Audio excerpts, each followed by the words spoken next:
Hi everyone, it's Sorkin. Today we have a problem when we are given it two arrays, nums1 and nums2, nums1 with the size of 3 and the nums2 with the size of also 3.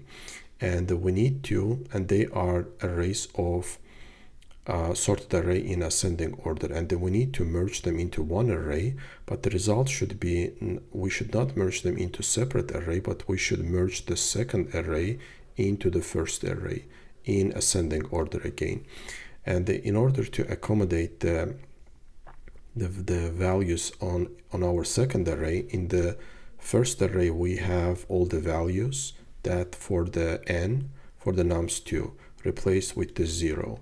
So the size of the second array is 3, and the size of this part is with the zeros also 3, which means that we can place the nums2 into the nums1. And after the merging, we have 1, 2, 2, 3, 5, and 6. To solve this problem, we are going to maintain three variables. First variable is k, that points to the end of the nums1.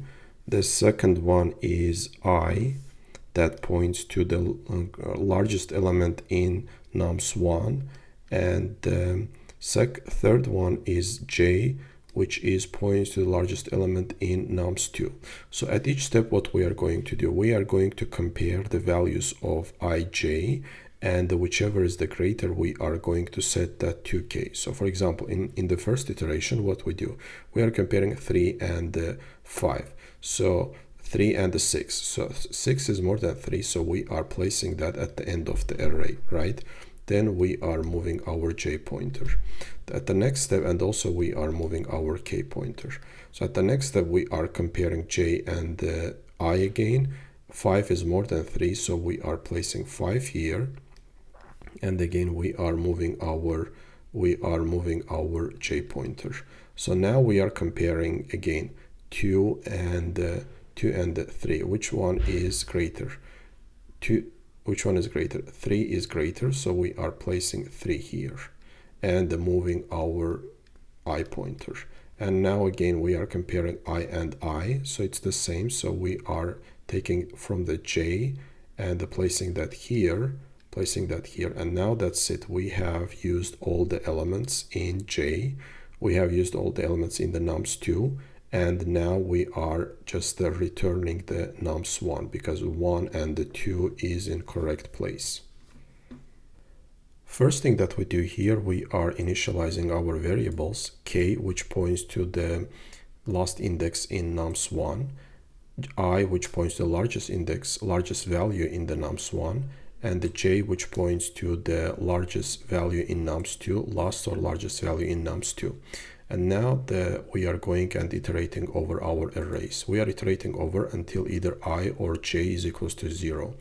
If the nums I is more than nums j, which means that the I is greater than, which means i's value of the in nums1 is greater than the value in the nums2. So we are placing that in the k index of nums1, and we are moving our I pointer. And the same way in reverse, if j is equals to I, if the value of the j index is more than the value of the I index, then we are placing that to k and moving our j pointer. And at each iteration, we are moving our k pointer. Once we exit this while loop, we have, if our j is equals to 0, then we are just we are not doing anything, because I is in the right place and the I elements in the nums1. If the j is not equals to 0, which means that we have still elements, we have still values in the nums2 that should be placed into the nums1. So we are going until our j is equals to 0, so we are placing those elements in the nums1. So the time and space complexity, what's the time complexity for this scenario, for this case? For this solution, the time complexity is of n because we are going over our arrays only once, and the space complexity by requirement we should not use any space, so it's constant, it's of 1. Okay, that's it for today. Hope you like my content. If you like it, please hit the like button and subscribe my channel. See you next time. Bye.